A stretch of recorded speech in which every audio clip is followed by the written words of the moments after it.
Halo semuanya, apa kabar? Semoga ganteng dan cantik selalu ya. Hehe. Berjumpa lagi dengan kami dari Coding Media pada seri belajar Laravel dasar. Sebelumnya kita sudah instalasi project Laravel kita ya. Ini kita buka di text editor dan kita jalankan PHP Artisan Serve. Kemudian muncul di browser seperti ini. Oke, selanjutnya kita mau bikin CRUD data baik menggunakan query builder ataupun menggunakan Eloquent ORM. Tetapi sebelum itu kita mau belajar atau jelaskan dulu beberapa hal yang perlu kita ketahui dari si Laravel biar kita tahu cara kerjanya.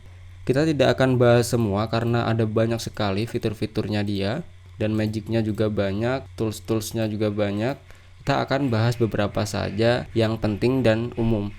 Seperti contoh routing, kemudian blade templating, kemudian migration, seeder, query builder, Eloquent ORM, middleware, authentication, dan lain sebagainya.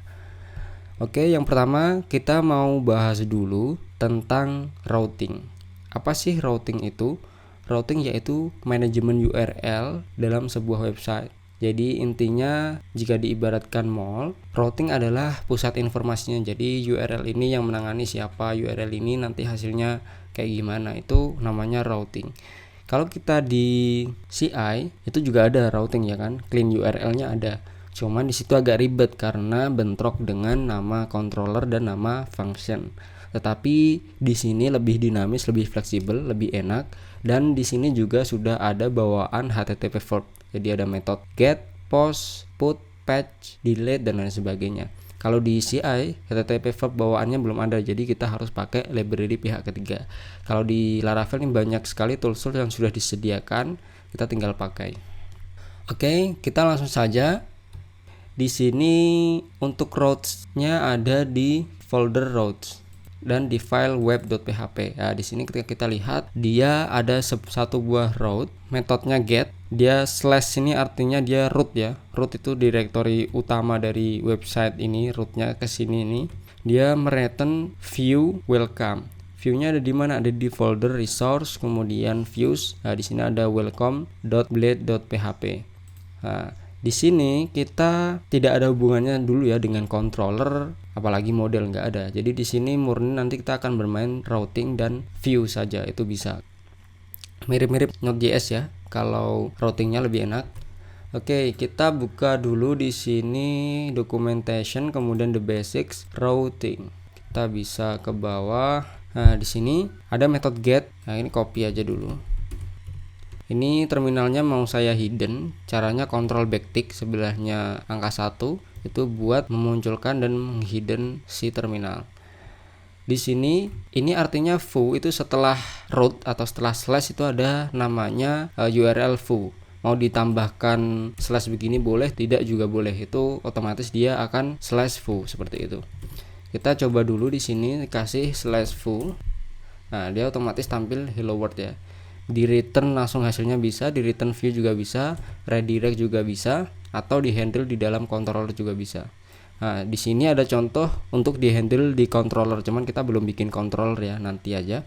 Di sini slash user itu yang menangani adalah nama controllernya ini add index. Index ini nama functionnya, metodenya get ya. Nah, di sini yang saya bicarakan tadi ada HTTP verb, metodenya get, post, put, patch, delete option. URL-nya ini callback-nya atau action-nya apa. Nah, di sini juga ketika kita bikin form inputan, otomatis butuh namanya CSRF token protection. Nanti kita tinggal kasih add CSRF seperti ini di view-nya, otomatis dia akan generate otomatis. Kalau di CI juga ada CSRF token, cuman kita harus aktifkan manual. Kalau di sini otomatis aktif dan menjadi keamanan di Laravel ini. Redirect juga bisa, semisal kita slash here diarahkan ke slash view. Mau ada slash atau enggak sama saja ya, sudah saya jelaskan tadi. Nah, di sini here dia akan diredirect ke view. Root view. Nah, di sini misal ada parameter, caranya seperti ini, kurung kurawal, parameternya kurung tutup. Nah, kemudian di sini nanti yang parameter si URL tadi. Nah, seperti ini ya. Nanti ketika CRUD kita akan tahu fungsinya. Atau misal optional parameter di sini juga bisa. Pakainya ini ada tanda tanyanya ya. Misal seperti ini. user slash namanya. Misal kita kasih slash user slash namanya, misal Tukijo. Dia nanti di sini akan menampilkan Tukijo karena di return name-nya. Semisal name-nya ini nggak ada, dia otomatis default-nya yang ditampilkan yaitu name John ini. Nah, kita juga bisa menamakan nama route kita seperti ini, dikasih aja seperti ini ya. Setelah routes dikasih name kemudian namanya. Ini berguna ketika kita URL-nya banyak atau malas mengingat. Biasanya setelah simpan data diarahkan ke route ini, atau setelah proses apa diarahkan ke URL apa, kasih name kemudian diingat-ingat hanya name-nya saja, itu bisa seperti ini. Nah, ini di group juga bisa. Ini ada middleware, nanti juga akan kita bahas. Nah, ini semisal nanti controllernya di dalam folder admin, namespace-nya bisa dikasih, ini juga bisa di grouping. Nah, ini route prefix juga bisa seperti ini ya. Nah, ini kan aslinya dia get users saja ya, ada s-nya. Tetapi karena dikasih prefix, dia maka semua yang di dalam sini harus depannya ada admin dulu. Jadi kalau kita user saja gini nggak ada, user saja nggak ada. Padahal di sini getnya users ya, harus ada adminnya dulu. Berarti depannya dikasih admin kemudian slash users. Nah, dia baru ada ya.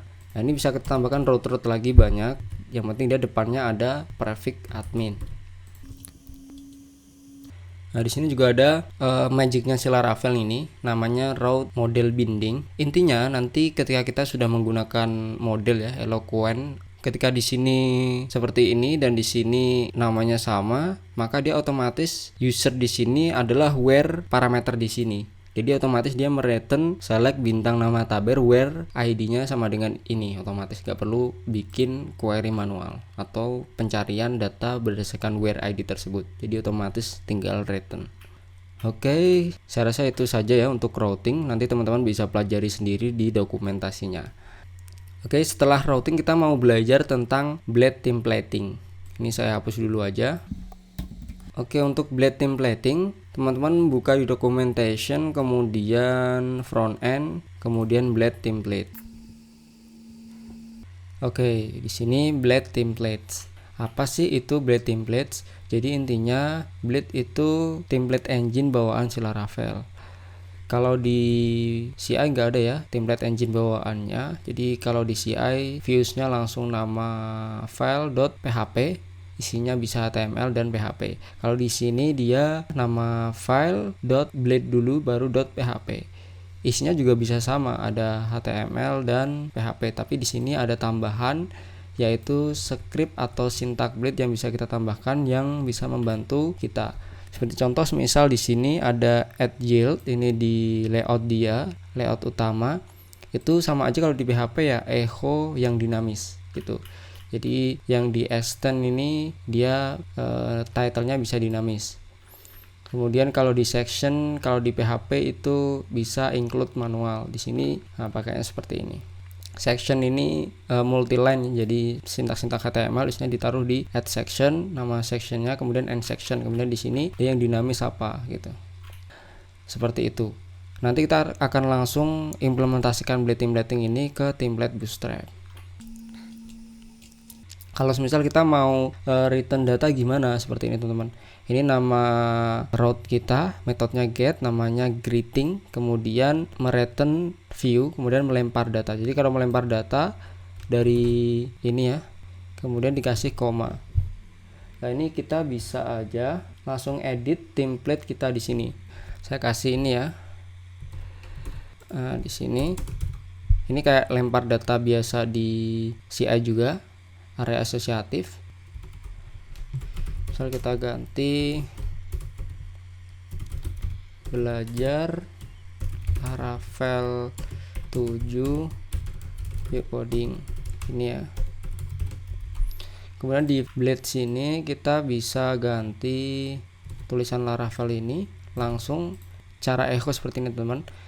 Kurung kurawal 2 kali, kemudian nama variabelnya ini sama dengan kurung buka PHP echo kurung tutup PHP. Tapi kalau dia yang ada 2, ada yang seperti ini, ada yang seperti ini. Kalau yang kurung kurawal 2 itu dia ada otomatis ngasih function PHP bawaan HTML special charge. untuk menghindari XSS tag. Kalau yang tanpa itu, teman-teman bisa pakai kurung kurawal buka, tanda seru 2 kali, kemudian nama variabelnya tutupnya seperti ini. Oke. Nah, ini kenapa kita install extension Laravel Blade Snippet ya di tutorial instalasi sebelumnya. Oke, di sini tinggal kita echo. Nah, berarti kayak gini ya. Teman-teman tulis aja tadi nama variabelnya title. Nah, seperti ini. Jadi dari lempar title ini namanya di sini menjadi variabel. Oke, kita refresh. Nah, di sini berubah menjadi belajar Laravel 7 yuk coding. Kemudian kita juga bisa nih title-nya mau kita ganti manual atau kita samakan juga boleh. Misal kalau tadi pakai itu, di sini pakai gini. Oke. Ini ya. Kemudian semisal ini template-nya mau teman-teman ganti untuk nanti yang mau kita buat ya, kita tinggal 3 aja. Semisal ada welcome, kemudian nanti kita semisal mau CRUD data edu level, sama kita mau CRUD data program. Linknya bisa kita hapus. Oke, seperti ini. Kita refresh saja jadi seperti ini. Oke. Jadi kita udah berhasil ya untuk edit Blade template sama lempar datanya seperti ini. Oke, tutorial selanjutnya kita langsung implementasi template bootstrap ke project Laravel kita. Selanjutnya kita setelah template bootstrapnya selesai, baru kita CRUD data menggunakan query builder, kemudian setelah itu CRUD data menggunakan Eloquent ORM. Baru nanti ada authentication dan lain sebagainya. Kita juga mungkin akan belajar tentang pagination, kemudian form validation dan lain sebagainya. Oke, sampai berjumpa di tutorial menarik selanjutnya. See you.